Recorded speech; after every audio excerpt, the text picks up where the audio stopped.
Colonel Kesari, जिनके नाम से राजनीतिक गलियारों में आजकल हंगामा बरपा हुआ है, और उसका कारण है कर्नल केसरी को राजस्थान सरकार द्वारा आरपीएससी का सदस्य बनाना। अब कर्नल केसरी कौन है, उन्होंने ऐसा क्या किया कि अचानक से उनको सरकार ने आरपीएससी का सदस्य बना दिया, और कर्नल केसरी ने ऐसा क्या किया कि जो जितने भी जो जातिवादी तत्व है आज उनका जो विरोध कर रहे हैं, वो एकदम से उनके विरोध में आकर के खड़े हो गए।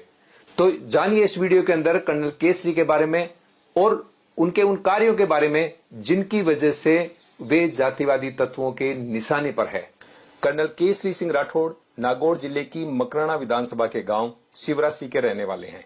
भारतीय सेना में अचूक निशानेबाज रहे कर्नल केसरी ने कई सैन्य अभियानों का सफल संचालन कर देश की सेवा की। कर्नल केसरी उच्च शिक्षित हैं। उन्होंने MSc IT, MSc military technology, MBA, BSc electronics, diploma in geo informatics, diploma in GLD management आदि डिग्रियां की है। यही कारण है कि कर्नल केसरी राजनीतिक, राष्ट्रीय और स्थानीय मुद्दों पर अच्छी पकड़ रखते हैं और एक अच्छा वक्ता होने के कारण टीवी डिबेट और मंचों पर बहुत अच्छे तरीके से अपनी उपस्थिति दर्ज करवाते हैं। सेना से वॉलेंटरी रिटायरमेंट लेने के बाद कर्नल केसरी ने पिछले 2 वर्षों से मकराना की राजनीति में कदम रखा और सहभागी समाज को न्याय दिलाने और उनकी समस्याएं सुलझाने के लिए संघर्ष किया।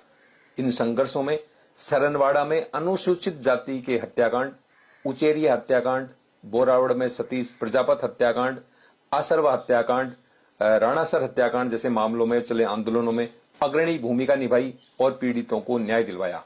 कर्नल केसरी ने मूल ओबीसी के आरक्षण को सही फायदा पहुंचाने के लिए आरटीआई से सरकारी आंकड़े जुटाए और मूल ओबीसी के अंदर एक जागरूकता अभियान चलाया।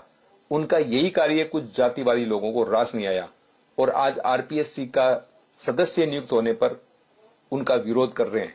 अनुसूचित जाति के लोगों के लिए भी कर्नल केसरी ने कई काम किए, जैसे 1101 बालिकाओं के सुकन्या खाते खुलवाए, 5 बालिकाओं को गोद लेकर उन्हें शिक्षा दिला रहे हैं। इन 5 बालिकाओं के अंदर 4 के पिता नहीं है। अनुसूचित जाति जिसे वे सहभागी समाज कहते हैं, उनकी बालिकाओं में वे आर्थिक सहायता देते हैं।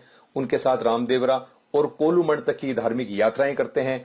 बाबा साहब अम्बेडकर के बारे में जानकारी हेतु प्रश्नोत्तरी आयोजित करते हैं और बच्चों को जो उस प्रश्नोत्तरी के अंदर जीतते हैं उनमें बच्चों को प्रोत्साहन राशि देते हैं।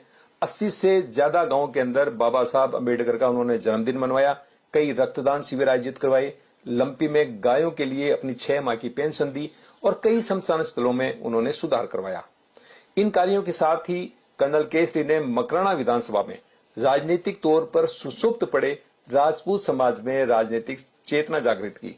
आपको बता दें, मकराना विधानसभा में राजपूत समाज के लिए नैरेटिव सेट कर दिया गया था कि राजपूत समाज की यहाँ संख्या कम है, इसलिए यहाँ उनका कोई राजनीतिक वजूद ही नहीं है। इस नैरेटिव को कर्नल केसरी ने मतदान के आंकड़े जुटाकर तोड़ा। गांव गांव में अपनी टीमें बनाई। 2 वर्ष से हर घर में संपर्क किया। यही वजह रही कि दोनों राष्ट्रीय राजनीतिक दल कर्नल केसरी की बढ़ती लोकप्रियता से घबराने लगे, क्योंकि कर्नल केसरी ने मकराना विधानसभा के राजनीतिक परिदृश्य को ही बदल दिया। राष्ट्रीय दलों द्वारा मकराना विधानसभा में जो सर्वे करवाए गए उनमें कर्नल केसरी की लोकप्रियता सामने आई।